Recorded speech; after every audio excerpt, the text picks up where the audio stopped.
ঔদ্ধত্য ছিল চরম সীমায়। ধরাকে সরা জ্ঞান করে গেছেন বরাবরই। নির্বাচনী প্রচারে গিয়ে উস্কানিমূলক মন্তব্য করতেও ছাড়েননি। এবার কি হলো? ডিজে বাজানোর কথা বলা অভিষেক বন্দ্যোপাধ্যায়ের শনিবার দর্পচূর্ণ করল আমজনতা। ওই যে কথায় বলে না, অতি দর্পে হতালঙ্কা, তাকে দেখা মাত্রই আছড়ে পড়ল জমা ক্ষোভ। উঠল চোর স্লোগান, ছোড়া হলো ডিম, জুতো, ছেঁড়া হলো জামা।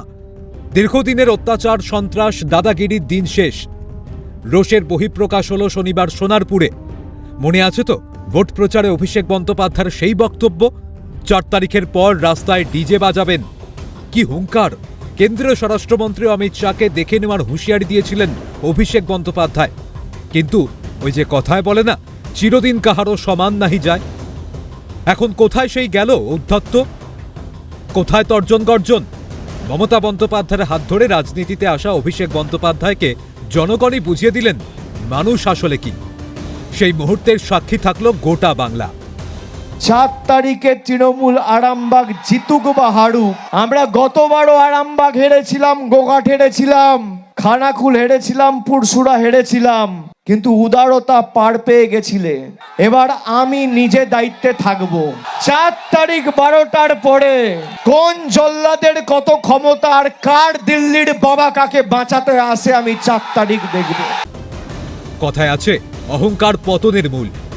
অভিষেক একজন সাংবিধানিক পদে থেকেও দেশের স্বরাষ্ট্রমন্ত্রীর উদ্দেশ্যে তীব্র আক্রমণ চালিয়েছেন, চ্যালেঞ্জ করেছিলেন, বলেছিলেন খেলা শেষ করবে তৃণমূল।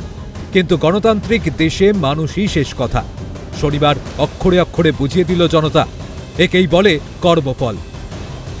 আমি অমিত শাহকে চ্যালেঞ্জ করব, যদি আপনার বুকের পাটা থাকে আর বাপের বেটা হন, ৪ তারিখ কলকাতায় থাকবেন, ১২টার পর দেখা হবে।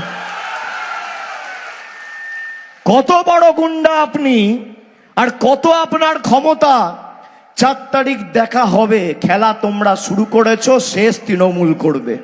এখানে মনে করিয়ে দেওয়া প্রয়োজন বিজেপির তৎকালীন সর্বভারতীয় সভাপতি জেপি নাড্ডার কনভয় ভয়াবহ হামলার ঘটনা। তারিখটা ছিল ২০২০ সালের ১০ই ডিসেম্বর। ডায়মন্ড হারবার যাওয়ার পথে বিজেপির তৎকালীন সর্বভারতীয় সভাপতির কনভয় হামলার নেপথ্যে ছিল অভিষেক অনুগামীরাই। সেই সময় জনরোষ বলে বিষয়টিকে উড়িয়ে দিলেও প্রকৃত জনরোষ ঠিক কি তা শনিবার টের পেলেন অভিষেক। ভোটে কার্যত মানুষ তৃণমূলকে ধুয়ে মুছে সাফ করে দিয়েছে। এই ভরাডুবির পরেও লজ্জা নেই। মানুষের রায়কে মাথা পেতে নেননি তৃণমূল নেত্রী মমতা বন্দ্যোপাধ্যায়। অভিষেকের মুখেও শোনা গিয়েছে দাম্ভিকতার সুর। কিন্তু আজ কি হলো? নিয়োগ দুর্নীতি থেকে আরজিকরের ঘটনা, কোনো কিছুই মানুষ যে ভুলে যায়নি তা আজ অক্ষরে অক্ষরে টের পেলেন অভিষেক বন্দ্যোপাধ্যায়। ঠান্ডা ঘরে বসে সোনার চামচ মুখে নিয়ে রাজনীতি করাটা যতটা সহজ, মানুষের মনের কাছে পৌঁছনো ততটাই কঠিন। আজ বুঝিয়ে দিল সোনারপুরবাসী। ক্যালকাটা নিউজ।